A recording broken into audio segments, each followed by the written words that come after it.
The nation of France is in turmoil after a stunning win by Marine Le Pen in National Rally is then followed by another stunner, the unexpected announcement by President Emmanuel Macron that he is suspending France's parliament and calling for snap elections. We're going to see the latest on what's happening in France after their right-wing tsunami and what the prospects are for the rise of a prime minister, Marine Le Pen. You're not going to want to miss this.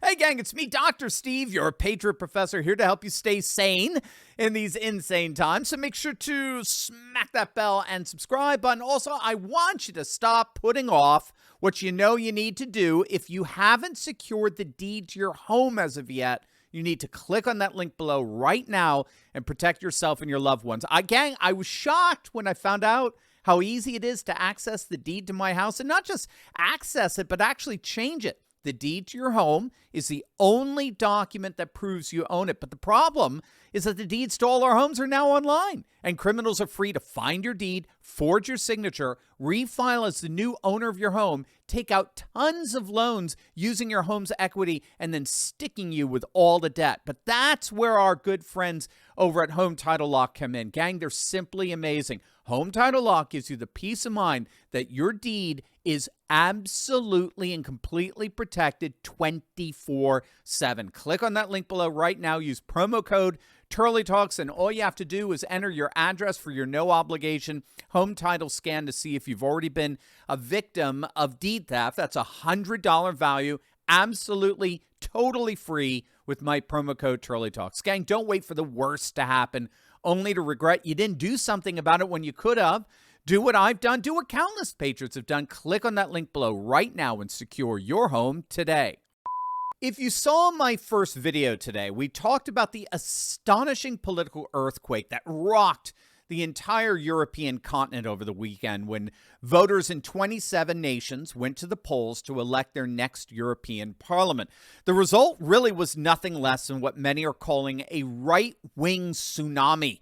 Nationalist populists all across the continent won their respective elections and are now poised to shake up the EU like never before. But among those astonishingly impressive wins, none compare to what happened in France. National Rally, France's Patriot Party, got a record 34% of the vote, twice as much as President Macron's Renaissance Party. If you want a sense of how dominant National Rally was in that election, take a look at this map.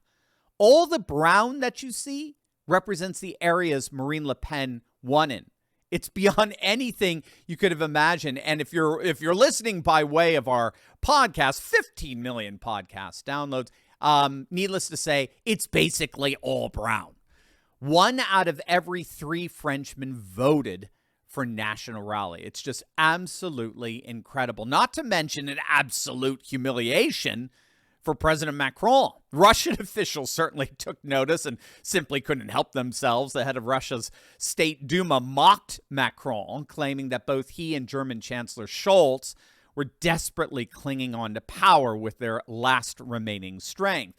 In other words, the future is the trad right, the nationalist populist right, and the days of globalist elites like Macron are indeed coming to an end. And he's absolutely right. This head of Russia's Duma is correct on that, which we'll get into in a mere moment. But obviously Macron felt like he had to do something in response to this humiliation. And so he announced last night that he was indeed taking the extraordinary step of dissolving parliament and calling for snap elections. The rise of nationalists and demagogues is a danger for our nation, but also for Europe, for France's position in Europe and in the world. And I say this even though we have just celebrated with the whole world the Normandy landing. And as in a few weeks we will welcome the world for the Olympic and Paralympic Games. Yes, the far right is both the result of the impoverishment of the French and the downgrading of our country. So, at the end of this day, I cannot act as if nothing had happened. Added to this situation is a fever which has gripped public and parliamentary debate in our country in recent years. A disorder which, I know, worries you, sometimes shocks you, and to which I do not intend to give in. However, today, the challenges that present themselves to us, whether external dangers, climate change and its consequences, or threats to our own cohesion, these challenges require clarity in our debates, ambition for the country and respect for every French person. This is why, after having carried out the consultations provided for in Article 12 of our Constitution, I decided to put back in your hands the choice of our parliamentary future by the vote. In a few moments, I will sign the decree convening the legislative elections, which will be held on June 30 for the first round and July 7 for the second round. Now, did you notice that there? He talked about climate change and its consequences. That's what's concerning Emmanuel Macron right now, after that political shellacking he got over the weekend. Climate change and its consequences. The radical, the far right are a threat to all of humanity because they want to dismantle all of our wonderful green initiatives that protect us from climate change and its consequences. I mean, talk about being deaf. Now, Macron's move to force snap elections stands in stark contrast to how Belgium's globalist prime minister reacted to his resounding defeat over the weekend. He actually resigned.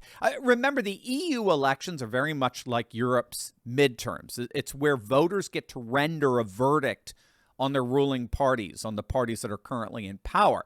And if they overwhelmingly reject that party like they did in Belgium, sometimes you'll see their prime ministers resign. Or, in the case of France, call for snap elections. Now, if you don't know, Macron's Renaissance Party was originally called En Marche, but it's called Renaissance now. It doesn't have a majority in the French parliament, so they rely on very shaky, brittle coalitions to get anything done. It's one of the reasons why Macron recently completely bypassed parliament to impose by fiat his own pension reforms on the French people, right? Do you remember this? The issue is with virtually all entitlements is how do you balance out those paying into the system with those recipients withdrawing from the system? And among the many proposals, Macron insisted that the retirement age get raised from 62 to 64 in France. So his proposal balances the equation on the side of the recipients. Now, Macron's proposal is not the issue, or wasn't the issue at the time. What was the issue is he refused to have a vote on it. As it turns out, Macron's proposal was very unpopular. It was doomed to defeat in the French parliament. And that's when he, in effect, turned the proposal into a dictate. He invoked what's called Article 49 of the French Constitution, which allows the president to unilaterally bypass any law without a vote. So here's how the French parliament reacted when the prime minister came out and announced the decision.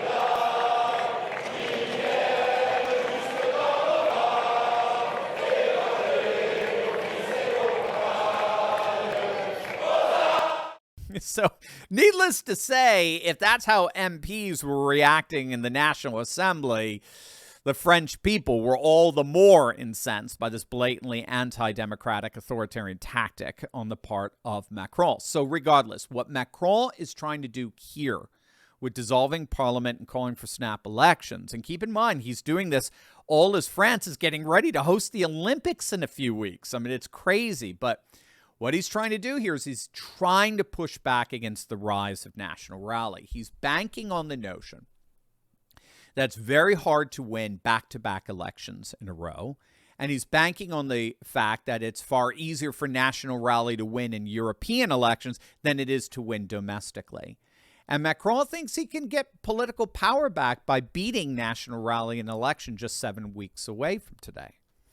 Now, it's a very, very risky move, and a lot of pundits are saying that, not the least of which because it could end up backfiring and making Marine Le Pen, right, Prime Minister of France. If Macron's plan backfires, national rally would get a majority in the parliament, and Marine Le Pen could end up becoming Prime Minister. And that is a very, very real risk. And it's not just because Macron's approval rating is horribly low. He's in the 20s at this point. It's more of a concern here that we indeed may be on the cusp of a massive political paradigm shift in France in particular, and Europe as a whole, where globalist mainstream politics, of which Macron represents, finally begin to wane. The politics that are increasingly ascending in France and throughout Europe is what's commonly referred to as civilizationalist politics or civilizational populism, which goes way beyond just nationalism. What's so key to understand here is with nationalism, the us versus them calculus is understood in nation state terms. So it's Bosnia versus Serbia, or France versus the UK, or Quebec nationalists versus Canada, right? That's nationalist sentiments. But with civilizationalist sentiments, the us versus them calculus widens beyond the nation state. It's not just France versus the UK now, it's Europe versus Islam, or Europe versus Northern Africa, the Middle East. Like what we saw over the weekend with the European elections, civilizationalism widens the us versus them category in such a way that has the potentially profound effect of unifying entire continents. And the idea here is that if you can unify the continent, you can unify the nation. So Marine Le Pen and National Rally are going way beyond just French nationalism here. They're increasingly embracing civilizationalism.